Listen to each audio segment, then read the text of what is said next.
Hello student, I am Monica Bansal. I hope you all are well at homes. Today I am going to discuss the topic air pollution. The content of air pollution is definition of air pollution, effects of air pollution, types of air pollution, and then we will discuss type of air pollutants and then devices, and at last we will discuss case study of air pollution. So first of all, we will discuss the definition of air pollution. What is air pollution? Any solid, liquid and gaseous particle which is present in the atmosphere in such concentration which is harmful to human being as well as other living organism. It can create air pollution. कोई भी ऐसा particle, चाहे solid है, चाहे liquid है, चाहे gas है, जो एक ऐसी कंसंट्रेशन पे प्रेजेंट होता है जो कि ह्यूमन बीइंग और दूसरे एनिमल्स या प्लांट्स के लिए हार्मफुल हो, that create air pollution. Now what is air pollutant? Any substance जो कि पोल्यूशन क्रिएट करता है उसको क्या बोलते हैं? Air pollutant. What are the general effect of air pollution?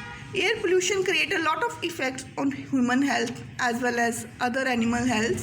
First of all, we will discuss human health. Toxic poisoning करता है बच्चे, कैंसर वगैरह करता है ह्यूमन बीइंग को, आई इरिटेशन करता है, रेस्पिरेटरी प्रॉब्लम्स करता है, वायरल इन्फेक्शन करता है, बहुत सारी डिजीज़ कॉज करता है like pneumonia, bronchitis, heart disease करता है.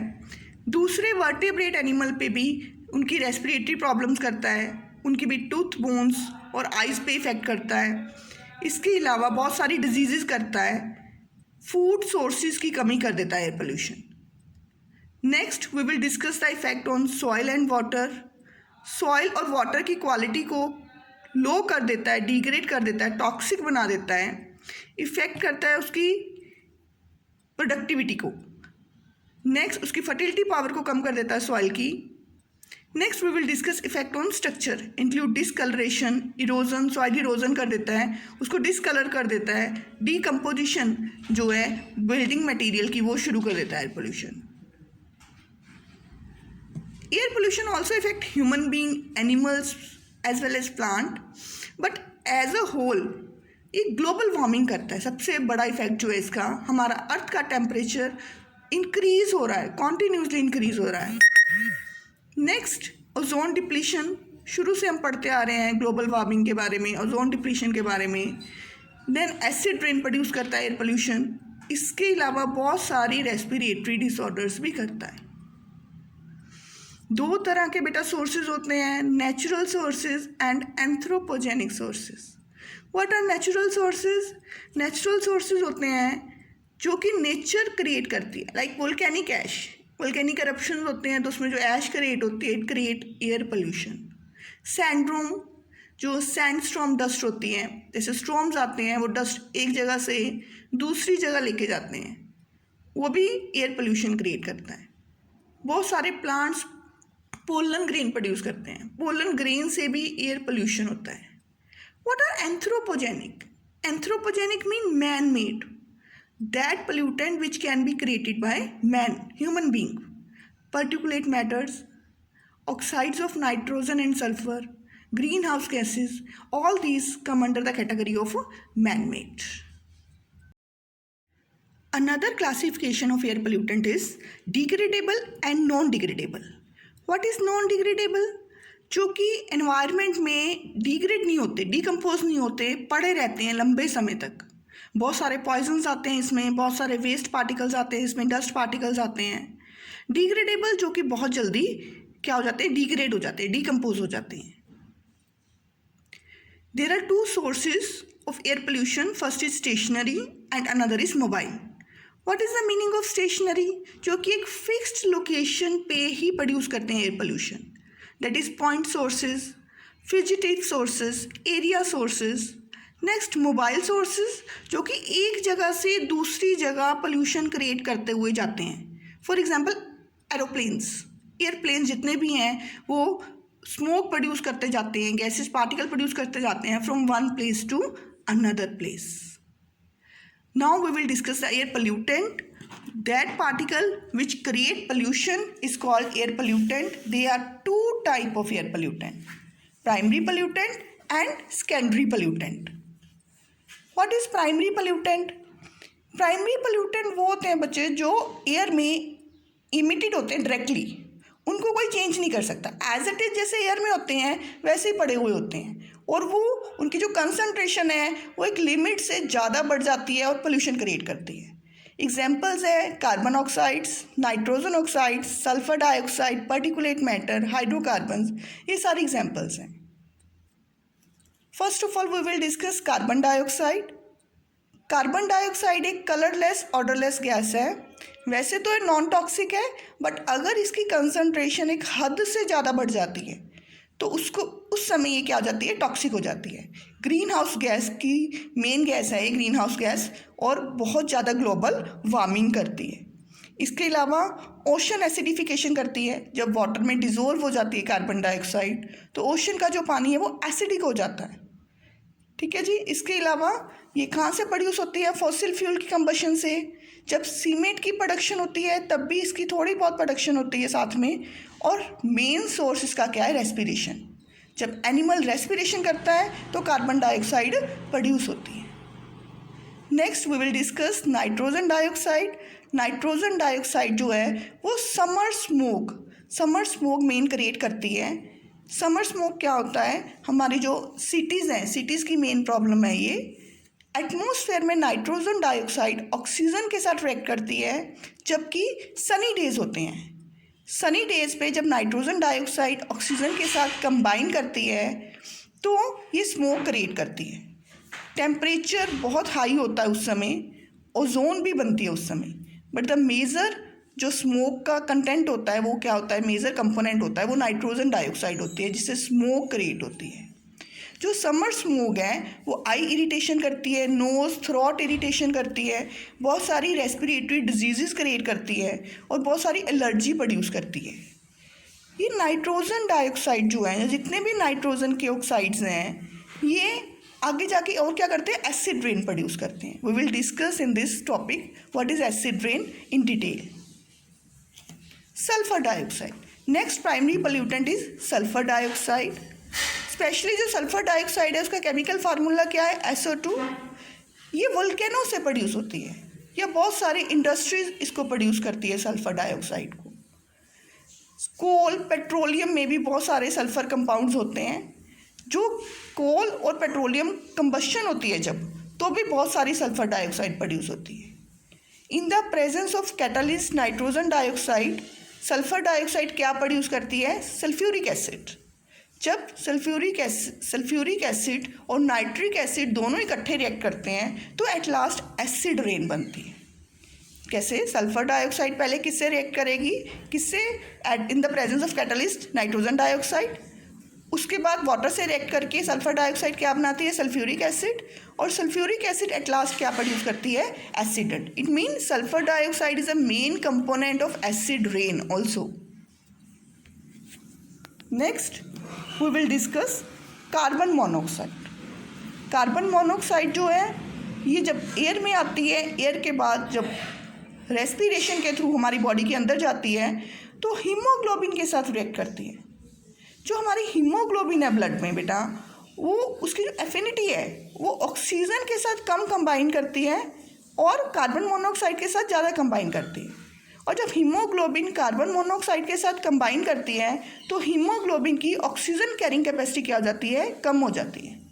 वो ऑक्सीजन नहीं कैरी करती हमारी बॉडी में, कार्बन मोनोऑक्साइड कैरी करने लग जाती है हीमोग्लोबिन, जिसकी वजह से हमारी विज़न है ब्लड हो सकती है, हेडेक हो सकता है, इवन कि अनकॉन्शियसनेस भी हो सकता है अगर ज़्यादा कार्बन मोनोऑक्साइड किसी ने इनहेल कर ली, और कई बार डेथ भी हो सकती है। So it is too much harmful if we inhale in a large quantity. Next we will discuss secondary pollutant. What was primary pollutant? Primary pollutant क्या थे, जो जिस तरह से environment में पड़े हैं वो ऐसे ही primary pollutant act करते हैं। Secondary pollutant क्या है, it is formed by chemical reactions. Primary pollutant आपस में chemical reactions करते हैं या फिर ऑक्सीजन के साथ रिएक्शन करते हैं और एक नए सब्सटेंसेस बनाते हैं which are called secondary pollutant. For example, ozone, sulfur trioxide we will discuss. First of all we will discuss ozone. Ozone is highly reactive gas. It is composed of 3 oxygen atom. Naturally और man made दोनों तरह से बनती है ये. जो naturally है वो स्ट्रेटोस्फेयर जोन में मिलती है जिसे ओजोन लेयर बोलते हैं, और मैन मेड से ट्रोपोस्फेयर जोन में मिलती है. जब हम ब्रीद करते हैं जिस जोन में, उसको ट्रोपोस्फेयर जोन बोलते हैं. वहाँ पे बहुत सारी केमिकल रिएक्शन के साथ ही ओजोन बनती है.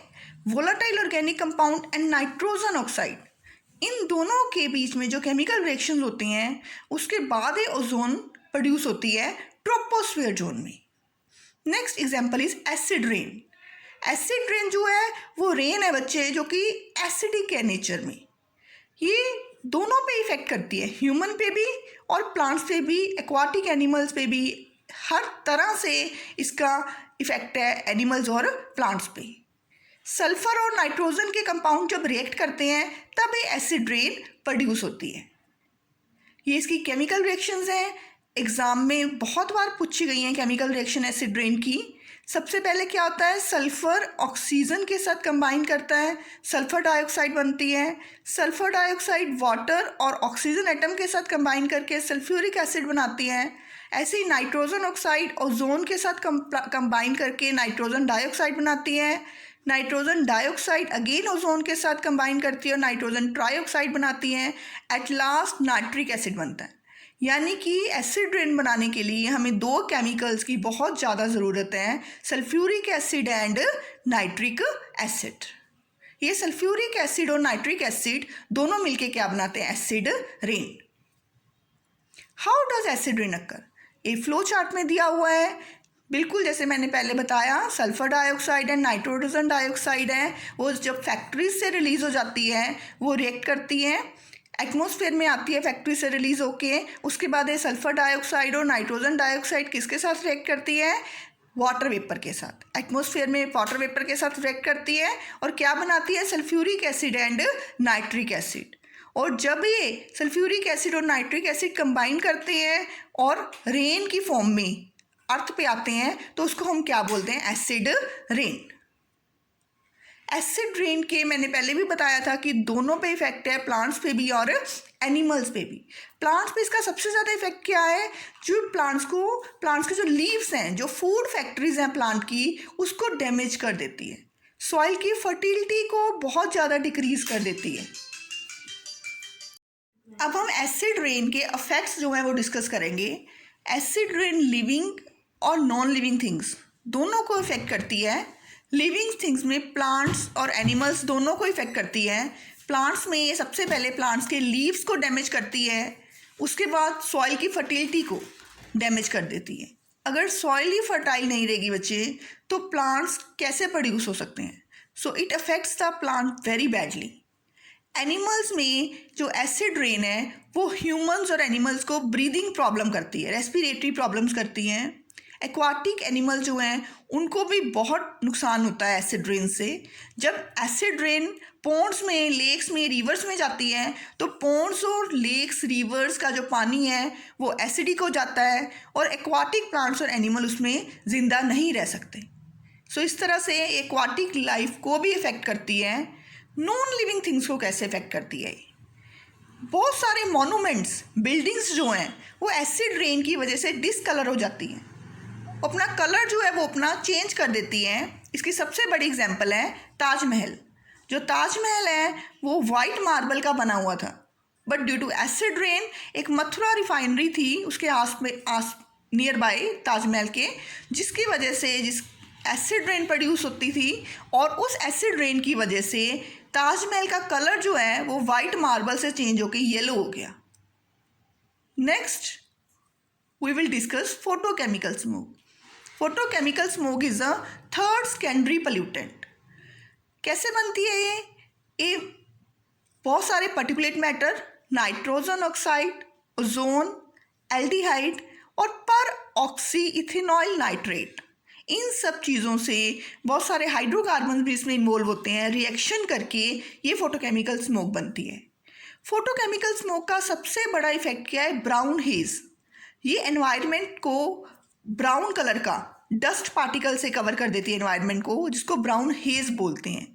इसमें सबसे ज़्यादा प्रेजेंट होती है नाइट्रोजन डाइऑक्साइड, और आइज़ के लिए बड़ी पेनफुल होती है photochemical smoke. Now we will discuss the chemical reaction involved in photochemical smoke. कौन कौन से केमिकल रिएक्शन इन्वॉल्व होते हैं बच्चे? सबसे पहले तो जो नेसेंट ऑक्सीजन है वो ऑक्सीजन के साथ कंबाइन करके ओजोन बनाती है। उसके बाद नेसेंट ऑक्सीजन हाइड्रोकार्बन के साथ कंबाइन करके एल्डिहाइड बनाएगी। उसके बाद ओजोन भी हाइड्रोकार्बन के साथ कंबाइन करके एल्डिहाइड बनाते हैं। Nitrogen dioxide, oxygen and hydrocarbons, ये तीनों मिलके लेक्राइमेट्री सब्सटेंस, जिसे हम पैन भी बोलते हैं, पर ऑक्सी एसिटाइल नाइट्रेट बनाते हैं। और ये सारे ओजोन, एल्डिहाइड और पैन तीनों कंबाइन करके क्या बनाती है? Photochemical smoke. Examination point of view से पैन का केमिकल फार्मूला या फिर पैन की फुल फॉर्म भी पूछी जाती है, बहुत बार पूछी गई है। Next, effect on photochemical smoke on human and plants. Human में मोस्टली ये रेस्पिरेटरी प्रॉब्लम्स करती है। कौन कौन सी डिजीजेस करती है बच्चे? जैसे अस्थमा, एम्फिसीमा, क्रोनिक ब्रोंकाइटिस। और प्लांट्स में क्या करती है? प्लांट्स की ग्रोथ को इनहिबिट करती है, बहुत सारी क्रॉप्स को डैमेज करती है photochemical smoke. So it is very dangerous for living organisms. Next, photochemical smoke जो है उसका अगर इफेक्ट हम जनरली देखें तो अस्थमा और ब्रोंकाइटिस तो करती है। 30,000 प्री मैच्योर डेथ होती हैं हर साल सिर्फ इस पर्टिकुलेट मैटर्स की वजह से। सो एग्रीकल्चर को भी हार्म करती है। Photochemical smoke is a major secondary pollutant in the environment. Next, we will discuss the devices. We need to control the air pollution. There are so many ways to control the air pollution. First of all, we will discuss the devices. What kind of devices we can use to control the air pollution? First of all, we will discuss scrubber, and then electrostatic precipitator, and then baghouse filter, and at last catalytic converter. Students, exam में इनमें से devices पूछे जाते हैं कि ये device की working कैसी है, ये डिवाइस कैसे काम करता है। So first of all we will discuss scrubber. जो स्क्रबर है उसका पहले डायग्राम देखते हैं। इस तरह का होता है स्क्रबर। डर्टी एयर जो है वो डाली जाती है डिवाइस में। उसके बाद यहाँ पे वाटर लाइम स्प्रे एक दिया जाता है। जो वाटर लाइम स्प्रे है ना बच्चे, वो जो डर्टी एयर है उसमें सल्फर डाइऑक्साइड से कंबाइन कर लेती है। यानी कि डर्टी एयर में जितने भी सल्फर के रिलेटेड पार्टिकल्स होंगे वो सारे रिएक्ट करके ख़त्म हो जाएंगे। मोस्टली जो स्क्रबर है वो सल्फर रिलेटेड पोल्यूटेंट को ख़त्म करती है और क्लीन एयर को बाहर जाने देती है। Now let's discuss the written portion of scrubber. Scrubber में जैसे मैंने आपको पहले बताया कि लाइमस्टोन या लाइम वाटर के साथ रिएक्शन होती है।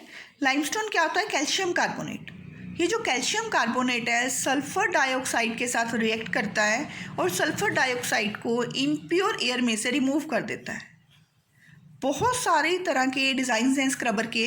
कुछ स्क्रबर्स में लाइम यूज़ होता है, कुछ में मैग्नीशियम ऑक्साइड। मैग्नीशियम ऑक्साइड और लाइम का पर्पस दोनों का सेम है। ये दोनों सल्फ़र डाइऑक्साइड के साथ रिएक्ट करते हैं और उसको इम्प्योर एयर में से रिमूव कर देते हैं। Next device we will discuss electrostatic precipitator. ये जो इलेक्ट्रोस्टैटिक प्रेसिपिटेटर है इसका डायग्राम देखते हैं पहले हम। इसमें बच्चे दो चीज़ें बहुत इंपॉर्टेंट है, दो कंपोनेंट जो है इसके बहुत इंपॉर्टेंट हैं। फर्स्ट कंपोनेंट है डिस्चार्ज कोरोना। ये डिस्चार्ज कोरोना क्या है? ये स्पेशल तरह का कोरोना है जिसमें कॉन्टीन्यूसली इलेक्ट्रॉन रिलीज हो रहे हैं, फर्स्ट कंपोनेंट इसका ये बहुत इंपॉर्टेंट है। सेकेंड कंपोनेंट है कलेक्शन प्लेट। कलेक्शन प्लेट जो है वो पॉजिटिवली चार्ज है, यानी कि डिस्चार्ज कोरोना क्या है? डर्ट पार्टिकल को नेगेटिव चार्ज देता है और कलेक्शन प्लेट्स क्या है? पॉजिटिवली चार्ज हैं। Let's discuss the mechanism. इसका मैकेनिज्म देखते हैं। मैंने बड़ी स्पेशल तरह की स्लाइड्स तैयार करी हैं।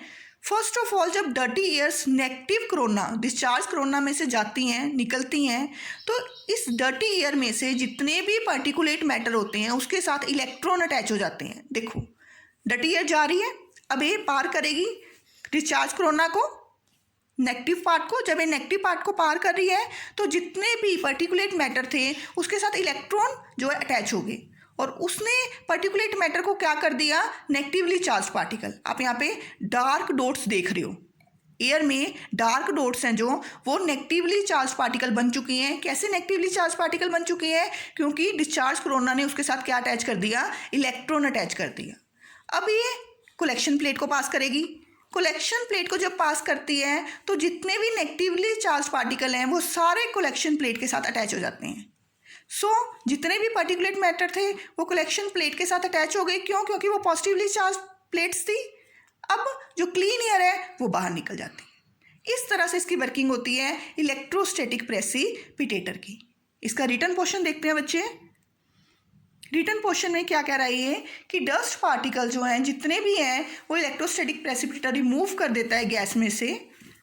इलेक्ट्रोस्टैटिक प्रेसिपिटेटर है जो बड़ा ही एफिशिएंट फिल्ट्रेशन डिवाइस है, जो कि जितनी भी गैसेज हैं उसका फ्लो किया जाता है और इसमें जितने भी पार्टिकुलेट मैटर हैं उसको नेगेटिवली चार्ज किया जाता है पहले, और फिर जितने भी नेगेटिवली चार्ज पार्टिकुलेट मैटर बन जाते हैं उसको कलेक्शन प्लेट अपने साथ बाइंड करवा लेती है, अटैच करवा लेती है, और क्लीन एयर जो है वो बाहर निकल जाती है। इस तरह से होती है इलेक्ट्रोस्टैटिक प्रेसिपिटेटर की वर्किंग। थर्ड डिवाइस डिस्कस करेंगे अब हम। थर्ड डिवाइस क्या है, bag house filter. Bag house filter का भी मेन यही काम है कि इम्प्योर एयर में से पर्टिकुलेट मैटर को रिमूव करना। इसका डायग्राम देखते हैं। डर्टी एयर जो है वो डाली जाती है डिवाइस में, और इसमें क्लोथ्स की पाइप होती हैं। जो क्लोथ्स कौन कौन से तरह के होते हैं, नायलॉन का, कॉटन का, टेफ्लॉन का। ये क्लोथ्स में जो छोटे छोटे पोर्स होते हैं, कपड़ों में जो छोटे छोटे पोर्स होते हैं, उसमें ये पर्टिकुलेट मैटर क्या हो जाते हैं, स्टक हो जाते हैं, फंस जाते हैं बीच में, और क्लीन एयर जो है वो ऊपर से बाहर निकाली जाती है। इस तरह से बैग हाउस फिल्टर वर्क करता है। जो डस्ट पार्टिकल हैं जब वो पोर्स में स्टक हो जाते हैं और प्योर एयर बाहर आ जाती है, तो इस तरह का डिवाइस जो है ये हम किस में यूज़ कर सकते हैं, किसमें हमने देखा हुआ है, एसी वगैरह में। एसी में ये बैग हाउस फिल्टर यूज़ होते हैं, बहुत सारी इंडस्ट्रीज़ में ये बैग हाउस फिल्टर यूज़ होते हैं। अगर आपने कभी एसी की क्लीनिंग या इंडस्ट्रीज़ में देखा हो तो वो जब बाहर निकालते हैं, क्लीनिंग करते हैं डिवाइसेस को, तो उसमें कपड़ा लगा हुआ होता है जिसमें छोटे छोटे तरह के क्या होते हैं, पोर्स, और जिसमें बहुत सारे डस्ट पार्टिकल्स क्या हो जाते हैं, स्टक हो जाते हैं। Fourth device that is a catalytic converter. बच्चे ये जो स्लाइड है ये मैंने एनसीईआरटी में से ही ली है कैटालिटिक कन्वर्टर की, क्योंकि बड़ा ही अच्छा पोर्शन है एनसीईआरटी में इसका। और कैटालिटिक कन्वर्टर जो है मेनली किस में यूज़ किया जाता है, व्हीकल्स में। व्हीकल्स में यूज़ किया जाता है। इसका डायग्राम देखते हैं कैटालिटिक कन्वर्टर का। कुछ ऐसा डायग्राम होता है। इसकी मेन खासियत क्या है, मेन कैरेक्टरिस्टिक क्या है कैटालिटिक कन्वर्टर की, ये हार्मफुल गैसेस को किसमें कंबाइन कर देता है, किसमें कन्वर्ट कर देता है, सॉरी, ये हार्मलेस गैसेस में कन्वर्ट कर देता है। कैसे? कार्बन मोनोऑक्साइड और हाइड्रोकार्बन्स को ऑक्सीजन के साथ रिएक्ट करवाता है। देखो ये सारी इम्प्योर गैसेस अंदर जा रही हैं इसके, और उसके बाद बाहर क्या निकल रहा है, कार्बन डाइऑक्साइड एंड वाटर, यानी कि हार्मलेस गैसेस बाहर निकल रही हैं। और इसके बीच में क्या लगे हुए हैं, कैटालिस्ट सबस्ट्रेट लगे हुए हैं। You can see here catalyst substrate. ये कौन कौन से कैटालिस्ट सबस्ट्रेट हैं देखते हैं इसके रिटन क्वेश्चन में। ये जो कैटालिस्ट हैं ये प्लेटिनम और पैलेडियम और रोडियम के बने हुए होते हैं। These are very expensive catalyst, और ये कैटालिस्ट यूज होते हैं कैटालिटिक कन्वर्टर में, जो कि हार्मफुल गैसेस को किस में कन्वर्ट कर देते हैं, हार्मलेस गैसेस में कन्वर्ट कर देते हैं। इसमें लिखा भी हुआ है अनबर्न्ड हाइड्रोकार्बन्स कन्वर्टेड हो जाते हैं कार्बन डाइऑक्साइड और वाटर में। Carbon monoxide and nitric oxide किस में कन्वर्ट हो जाती है, कार्बन डाइऑक्साइड और नाइट्रोजन गैस में। सिर्फ ये जो कैटालिस्ट हैं ये इन सब चीज़ों को, हार्मफुल गैसेस को हार्मलेस में कन्वर्ट कर देते हैं। अब इसमें एक और खासियत है, कैटालिटिक कन्वर्टर में हम कभी भी लेडेड पेट्रोल यूज़ नहीं कर सकते। अगर हम लेड वाला पेट्रोल यूज़ करेंगे तो कैटालिटिक कन्वर्टर की ये जो कैटालिस्ट है वो ख़राब हो जाएंगे। हमेशा और हमेशा जिस व्हीकल में कैटालिटिक कन्वर्टर अटैच होगा उस व्हीकल में हमेशा लेड फ्री पेट्रोल ही यूज़ करेंगे। इस वजह से पेट्रोल में लेड नहीं होगा तो उसकी जो डिस्चार्ज होगी व्हीकल की उसमें भी लेड नहीं होगा।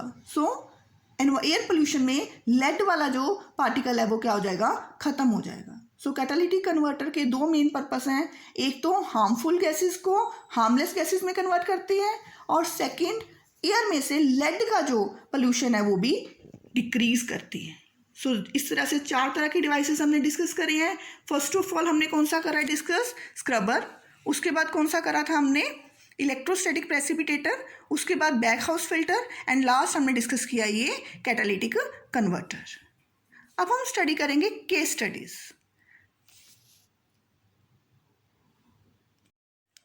केस स्टडी में क्या था? केस स्टडी गवर्नमेंट ने कुछ स्पेशल तरह के स्टेप्स मेयर्स लिए थे ताकि एयर पोल्यूशन को क्या कर सके, वो कंट्रोल कर सके। दिल्ली में बहुत ज़्यादा एयर पोल्यूशन हो गया था क्योंकि दिल्ली में व्हीकल्स, कार्स का नंबर बहुत ज़्यादा है। तो उस समय जब बहुत ज़्यादा पोल्यूशन हो गया था दिल्ली में, तो गवर्नमेंट ने कुछ स्टेप्स लिए थे। इन सारे स्टेप्स को क्या बोलते हैं हम? Case study. सो पहला स्टेप क्या लिया था गवर्नमेंट ने? सीएनजी गैस का यूज़ सबके लिए रिस्ट्रिक्ट कर दिया था कि सबने सीएनजी गैस ही यूज़ करनी है। डीजल और पेट्रोल जो है वो पूरी तरह से बैन कर दिए थे। क्यों बच्चे? क्योंकि सीएनजी गैस आप लोगों को पता है कि एक क्लीनर फ्यूल है as comparison to diesel and petrol. Next catalytic converter, जो हमने अभी डिस्कस करा है कि कैटालिटिक कन्वर्टर में हम लेडेड पेट्रोल भी यूज़ नहीं कर सकते और ये हार्मफुल गैसेस को हार्मलेस गैसेस में कन्वर्ट करता है। सो जितने भी व्हीकल्स दिल्ली में थे उनमें कैटालिटिक कन्वर्टर का कंपल्शन कर दी थी कि कैटालिटिक कन्वर्टर तो उसमें फिट होने ही चाहिए। थर्ड जो स्टेप लिया था कि पेट्रोल अगर आप यूज़ करते हो तो वो अनलेडेड होना चाहिए, लेड फ्री पेट्रोल होना चाहिए। और लास्ट स्ट्रिंजेंट पोल्यूशन लेवल जो है वो अप्लाई कर दिया था कि इस लेवल तक ही पोल्यूशन जो है वो व्हीकल प्रोड्यूस कर सकता है। अगर एक व्हीकल उससे ज़्यादा पोल्यूशन लेवल प्रोड्यूस कर रहा है तो उसको मना कर दिया था कि वो नहीं यूज़ कर सकते आप। इस तरह के एफर्ट से दिल्ली की जो एयर क्वालिटी है वो काफ़ी हद तक इम्प्रूव हो गई थी। कार्बन डाइऑक्साइड और सल्फर डाइऑक्साइड का लेवल बहुत ज़्यादा नीचे गिर गया था 1997 एंड 2005 के बीच। दिल्ली का जो एयर क्वालिटी है काफ़ी इम्प्रूव हो गई थी। इसके अलावा हम और कैसे एयर पोल्यूशन को कंट्रोल कर सकते हैं? Use natural gas like LPG वगैरह यूज़ कर सकते हैं हम। जो वुड वगैरह है या फॉसिल फ्यूल्स है उसको मत यूज़ करो एज कंपेयर फ्यूल के लिए। नेक्स्ट, डोंट ब्रस्ट क्रैकर्स वगैरह को अवॉइड करो। जो लेस अमाउंट है फ्यूल का वो व्हीकल्स के लिए बहुत कम फ्यूल यूज़ करो। जितना अवॉइड कर सकते हो व्हीकल्स को उतना अवॉइड करो। नेक्स्ट, इलेक्ट्रिक स्टोव का यूज़ करो। Next, use of purified petrol. अगर आपने पेट्रोल यूज़ भी करना है तो प्यूरिफाइड करो। इंडस्ट्रीज़ में से भी जो मॉडर्नाइजेशन है वो टेक्निक अपनाओ, यानी कि अगर आपकी इंडस्ट्री में कोई मशीन रिपेयर मांग रही है तो रिपेयर करो उसकी। एयर ट्रीटमेंट प्लांट्स, इंडस्ट्री में एयर ट्रीटमेंट प्लांट जो है वो इंस्टॉल करो। जितने ज़्यादा ट्री प्लांट कर सकते हो ट्री प्लांट करो। अपनी लाइफस्टाइल को चेंज करो। एयर पोल्यूशन एक्ट जो है उसको फॉलो करो।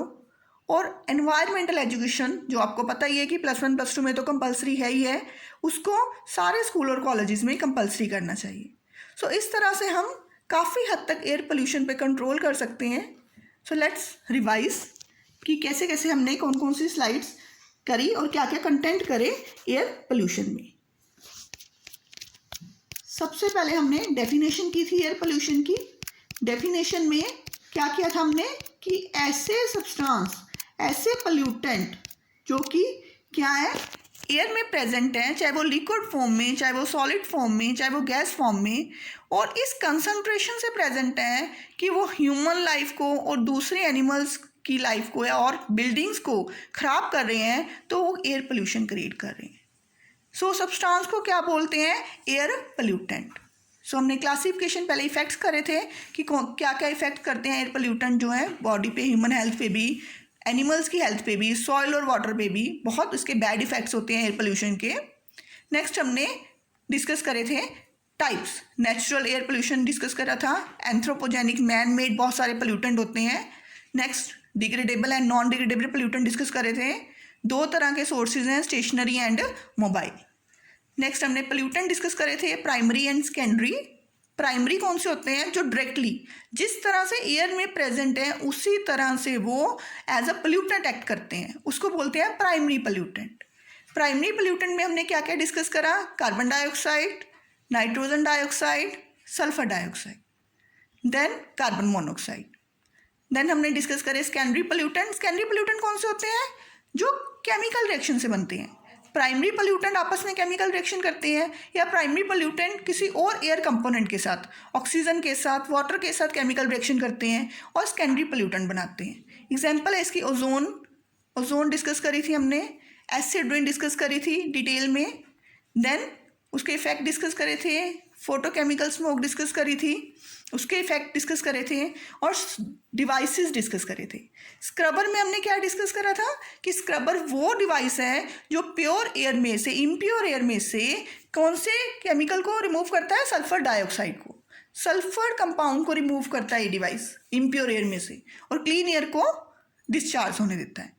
इलेक्ट्रोस्टैटिक प्रेसिपिटेटर जो है उसमें मेन स्पेशल तरह का जो कंपोनेंट लगा हुआ है डिस्चार्ज कोरोना, वो डिस्चार्ज कोरोना जो है पर्टिकुलेट मैटर को, जो इम्प्योर एयर में पर्टिकुलेट मैटर है उसको नेगेटिवली चार्ज बना देता है, और जो पर्टिकुलेट मैटर है आगे जाके पॉजिटिवली चार्ज कलेक्शन प्लेट के साथ चिपक जाते हैं, और सारे पर्टिकुलेट मैटर रिमूव हो जाते हैं इम्प्योर एयर में से और क्लीन एयर को बाहर निकलने देते हैं।